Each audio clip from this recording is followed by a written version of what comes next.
Ini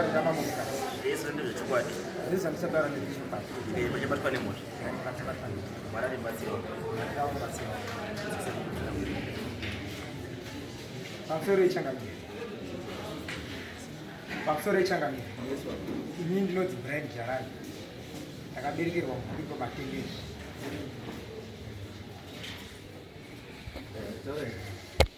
nyaya yandunza pamberi pedare inyaya yemhosva yekupambwa pamusha pababa vangu pane makondiwa andakakura pendakaberekerwa pane makondiwa andakaona achiri mababa vangu ndiyo nhau yekutanga inonyanya kuya pamberi pedare chizotsanangura nhoroondo yekubereka kwavana baba vedu ava ndibaba vangu ava vamira baba vangu asi ndio vane nhau yekuti dzinga pamusha kutengesa makondiwa ndizive kuti vorono zvichikubvumira kutengesa nzvimbo yevanhu zvichiunza vatoro takumbodzoke kumashure mbijana ndimbotsanangureni nhoroondo inyatsokubudisa musoro wenyaya pamusoro baba vangu vachitengesa patinogara pane dongo ramai vangu vakafira baba vangu ndanga ndakura ndichiona chirima apa mai vashanda kuharare town border city asi baba vangu patengesa vachiunza vanhu vakawanda vanhu pane zvidhina zvangu takumbodzoka kutsanangureni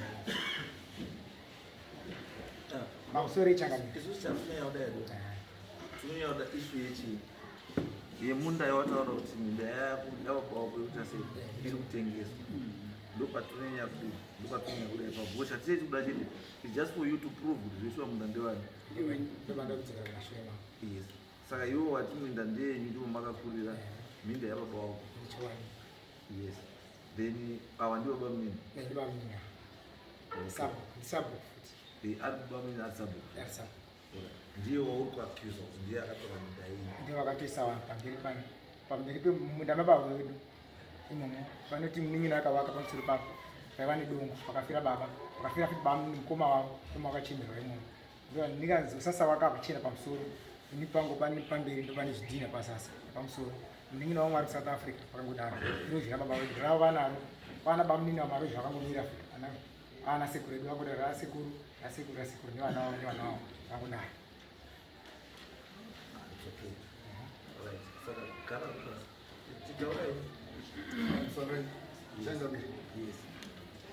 Pamusoro ivadare regai itore mupfupi vana vanonzi vana jarai ndiri mukoni ini nyaya yekutengeswa kwemunda ndinoiziva munda vakatengeswa namai vangu nababa mumini asara ndiripo ini ngevekundirapisa usiri wavo ndakabva kobaritwa musi wa9 Mei kenza ndo yakafosa vanhu kumhanya kuti hapana mari mwana wazobatwa kenza tofunga maronda angu mazi mai vangu atori nechigumbu nevana kuti munozotanga sei kuenda kumatare musati matibvunza munhu uyu uri apo ndiye aunza nyaya kumatare ndini ndakamurowera huko kuti ndokwakugara munda waigara mai ako uri pazasi pake iba ndaenda naye kumatoro ndikati kune pisi nei fana uirima mukoma uchauya ukabuda mumapisi ekumatoro pane munda uri panze wairimwa nababa wako kumwe kwese uku kwakusikabatwe ndagara kudaro vana mai vakadisikasa wega mwana wetodini hatisina option ndauparitwa about 7 times mari hatisina asi pane muzukuru kuti ngatiitoredeshe ndakatomboenda naye uyu mbako wazukuriko kunonzi kwamuponda zukuru akati ndokubatsirai sekuru regerai ndokubatsirei asi kana ndauya ndichangouya ndakutaura kuti mbuya ndoda chakati saka semuzukuru ina handina icho ndakapindura kana kutaura mai vakangoti muzukuru toda kuti ugare pamacheto pemunda apa munda iwo akagara kare kese uchinetsa nevanhu vekwamata saka toda kuti ubva wachiita bhaundari nehanzvadzi yako mugara utibatsire sekuru wako waitwa operation amuridzi wemunda rese ndimai wangu nditoriwo pasi pavo ndiwanotomutaurirawo zvekuita kuti mwana ndaakudai mwana kana izvozvi kubvunza kuti minda yese iri kwekutongwa ndiyani unozwa mai achiti kuti haana simba neminda ndichiri mupenyu. Vana ava baba vavo akauya mumusha medu ndakisanda barwa iyi. Mai vangu chaivo vanga vasati varoora, vakasvika baba wavo apo akauya namai wavo vari wechisuku. Kana mukatotarisa neni hatisi formation imwe. Wagara mumusha, baba wangu anga aine chiki, mai wake vari mbuya wavo waidai vaifamba wakaroora. Aibva angosiya adhamba mwana uya kuna mbuya, aibva aenda Devi asingarapiwa uya. Zvadaro isi takangokura tiziva kuti kuna mukoma Devi, kuna mukoma Devi, kuna mukoma Devi. Tichikura madzikoma ese akafa. Ndini ndine lodi yewaneiwa. Mukamubvunza ndiye mukomana mukuru kuti pane pawambobatsira ere vana vadhiki kuendesa kana kuchikoro kana kupa chikafu? Hapana. Wana waBhenji pane pawambovabatsira ere kusvika nhasi? Hapana. Inini am struggling. Munhu akanovapa mazano ndiye munhu akandiuraya kudai. Ndandiri kutomuda mudare muno. Munhu aida kutondipedzisa izvi. Ndakaita izvi, ndaifamba Changabi. Ndiye ari kufamba nawo. Musha mangu ndakati handimudi. Vanouya vachipanana mazano avo, havatauri nenini. Mai wangu akati tambira wana, havasi kumutaurira zviro zviri pagiraundi nababa munini kuti kunokutanetsana. Mai waitopopota kuti haumisi wanhau ndakati waise chiwarida kuisa munda ngewangu ini, wakapiwa nani munda wacho? Uyu ndiyo ndakapa munda. Padongo ramai acho ndo pandakasiyira tikati mukoma dzimwe nguva uchazouya. Wakafonerwa bva Harare agariba pamba. Baba wavo vakavatora, uyu anga aine 2 years nga 3 months, uyu aine gore, akaberekwa 92 uyu. Waibva wangoenda, aibva atorwa kuenda kwaSaburi. Mai wavo aiti kana ari mumusha medu aiita unga munhu aidzvowa. Baba aibva angotorwa aibva aenda kuuya. Ndini ndadaidza wana, wandadaidza ini ndine matambudziko angu chakati ndiri murwere. Mai anopa decision nemhuri dzingwa ndinenge ndisipo. Zvinenge zvarongwa nemuridzi achiri kutonga minda handina simba nazvo vachaka.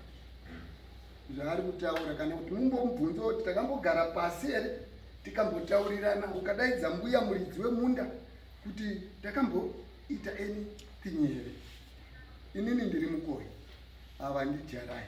Chikonzero ndechekuti baba mukuru, baba wangu ini ainzi Tiki. Baba wabereka baba wavo ainzi Phineas. Kobva kwauya Reji, kobva kwauya Dhani.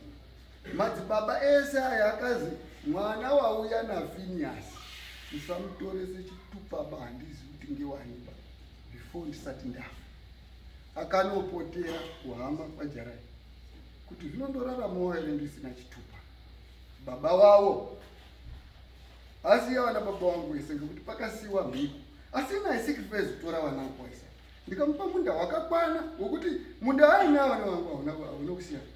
Tini munda wakakurisa. Handizi kuti pavari kutaura kuti mbuya mukoi makandiwa iwavo wakapiwa nani. Kana zvichiita unofonera mbuya vacho. Mbuya asi kutotaura kuti ndakasokutaura kuti wana wavo vasauye mumusha muno ndiyo kwaSaburi. Handisina chipedza. Okay. After opening too much into my issues. Yes, chatungo dashi is to determine between Dandewa. Those are important. Yes, because I've told you how to munda isi ndewa mbe. Yes. Mbuya ndiye ane chebita nishi. Nobody clear. Minda. Aisi ya mbuya. Ndia sekuru. Kanali sekuru ani Mukoi. Sekuru mukoi. Ona mbuya. Oni kumusha kwa wanditi. Asi mudzimai wasekuru. Saka musha tikati tinotere nhaka yasara mumusha inogoyiwa ndimai. Munoona kuti vana sekuru mune madwabhinza kuti ndokumusha kwamai. Chiwani chinotidzinza rinofamba kwababa handiti. Mai unenge aripo ndiye mukuru ndiye mutariri. Asi hati vatati mai ndiye unoti zvepamusha panapa zvese. No, wakomana tiripo. wedzinza nditi unokwira iri muchikuwa mbuya saka wedzinza wakadii wakatikosha musaraskipa baba mai aripo kaite bati musakangani musha ndimo wakomana ndipo pandakoshesa kuti munda ndini ndakatomupa ndazwa muri kuti mai ndiye muridzi akatengesa. I think issue yenyewe ngoripo kuti there are two things zviri kumikisa. Chekutanga ndechekuti mai is the surviving spouse. Saka kana ari surviving spouse, it means for the time ari living they are in charge. But tiri ku customary kwedu traditional, mai anenge aripo asi pane mukomana anenge apo aakushanda namai akatora uta hwababa ndiye haababa musha. Saka mai anoconsulta asati aita any change, asati any decision. But my point ndekuti kana chiri chinhu chakaitwa kare, a decision yamusina kuita imimi mai nechi nababa haapo izvozvi zvakaitwa nababa muridzi achiri mupenyu akapa, mai achiri futi aripo futi, handiti kana ari yebaba yeye akapa, handiti then you cannot change that decision nekuti imimi ndi baba. Ndoba nenyaya yangu babo, you cannot change that decision that was made by your father just because imimi ndi hapo. Ai tisu toda tione kuti vanhu vakaenda panzvimbo rini, wakapiwa nani, history yekuti baba wavo mubva ndiripo, yes it's acceptable kuti yes ndimubva ndiripo, but in the first place kana mubva ndiripo makambomupirei? Akaita decision yekuapa asi iye ari mubva ndiripo ndiani? Akanga aine mareasons ake, handiti ayakadini ayakashandisa. Saka hatikwanisi kuti tirambe mareasons iwapo because they are no longer there. Kana kuti tite recreate a story yato a closed chapter, because according to me ndakazvitarisa kupiwa kwakaita mimi, it means that the issue yemubva ndiripo was closed. Hatikwanisi kutanga kuivhura futi chii izvozvo, hatikanisi kuti tivhure faili iroro rekuti mubva ndiripo ai, because kana takada kurivhura futi izvozvi ai kuti wawenge waripo handisu tiripo takawaisa, wakaiswa newakaenda. Saka let's respect that. But kana takuita transgress takubva kuchi kubva kuagreement yakaitwa newakambowapa from day one, ndipo totanga kudini kuchibvunzana kuti ko apa zvakudai sei, ko apa zvakudai sei. Saka ndozvadoka. Saka chikudiwa, I think there's need yekuti vakomana inspection endai kunonzi kwamatendezi, murunzwa here matendezi, endai kwamatendezi. Ndobva ndada feedback yacho on Saturday, tobva datopedza nyaya iyo. Yes, yaona ida inspection. Yes, initiation. Mambo ndinotenda nekudibatsira kwamaizvi.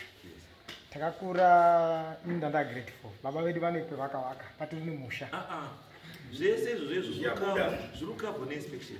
Inspection pauri kuuya apo kumona kupa zuva rekuti musi wakati ndo patiri kuuya, ndopamuchatora zvese muchiratidza kuti dongo redu iri rasekuru iri ranhingi iri mugano wedu ndeuyu. Iripoti inozoya kuno ndo zvavanoendera izvo. Pamusoro yechangamiro, ndane chikumbiro ipapo, zita ndi David Jarai.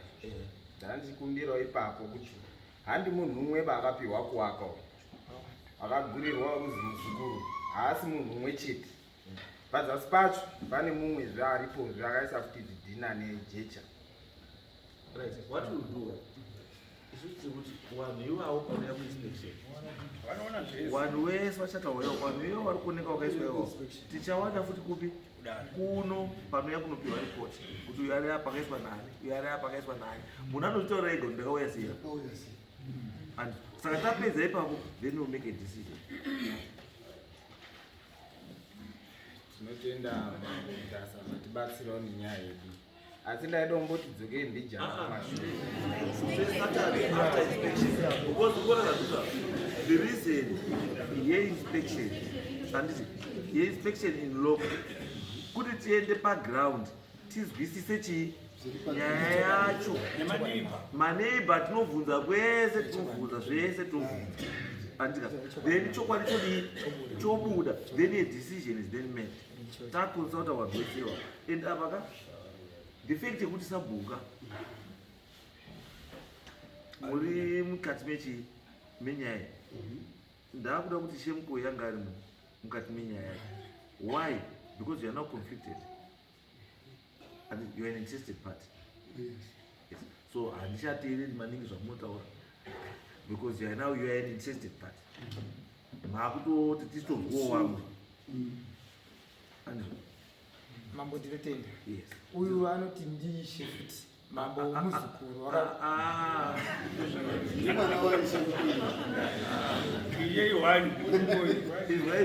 Zvinoita mambo. Ini ndiri mambo mutasaini.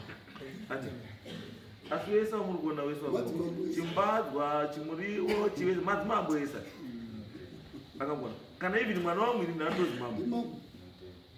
Anditi, because baba wake ini ndiri mambo. Uyu baba wake ndimukoyi ndishe. Saka iye ndishe. Batona baba uliboni mfuru tichauya naye baba. Ndosanotaura no. Mamwe titles atinopana ndechishona.